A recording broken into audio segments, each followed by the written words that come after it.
Čaute, vítam vás pri mojom prvom vlogu na hru Shakes and Fidget S6. No ja by som vám chcel ukázať moju postavu. Ja som úroveň 42. Mám tu tento Epic, pancier 84, všetko je 31. A tu máme Fidgetovú róbu.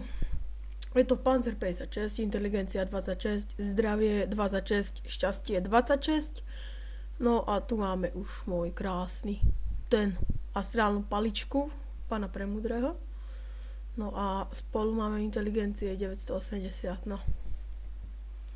Mám tu otvorené tieto žaláre. Sorry, ale môj počítač je nejaký pomalý. Neviem prečo. Asi má vírus, ale to nevadí. A tuto už som 10. Toho posledného idiota neviem dať. Pán Temnoc sa volá. Tohto som ešte neskúšal. A tohto som tiež neskúšal. A tuto hneď neviem dať. Toho prvokvietor. No v aréne si myslím, že som dosť silný. Lebo porazil som včera level 45 v aréne. Ako môžete vidieť, mám 980 inteligencie. No a to je len dočasne plus 128. A nevadí, dám si aj normálne, že nebudem mať len lektvár, ale normálne. Kurva, ja som na ňu klikol skoro dvakrát. Tu môžete vidieť môj profil. No to je nič, proste. Zbranie si pozrieme, že aké tu mám. Blbosti. Mi chápe, že toľko za to chcú a pritom to je hovno.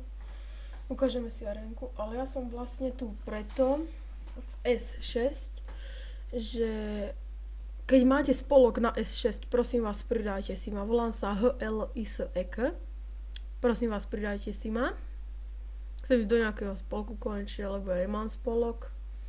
Tak, chcel by som niekam ísť už do nejakého spolku, ako som vravel. No, ale nepíšte mi, pretože nemám potvrdenú e-mailovú adresu. A nedá sa im potvrdiť, že som skúšal. Tak, prosím vás, kvôli tomuto som natáčal tento môj prvý vlog. No a môžeme si ukázať arénu. Ale teraz fakt neviem, či niekoho tu porazím. Som level 42. A tá bola 39, ja som ju dal preč. No. Ale. No. Musíme nájsť niečo také. Menej. Serem na to, dám toto. Oj, ten je silný. Aj. Faka. No, som kill. To je hajzel. Niekedy sa darí, niekedy nie. No, napríklad. Poštu. Ježiš, čo to tak seká ako retardované? Prepáčte, fakt akože, ale musím si už preinštalovať Windows. Ježiš.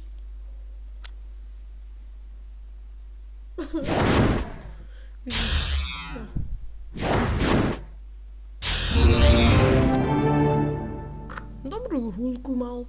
No takže, to je koniec a prosím vás, pridajte si ma do spolku na S6. Dobre? Prosím vás. No, tak, po prípade like alebo odber. Čusík.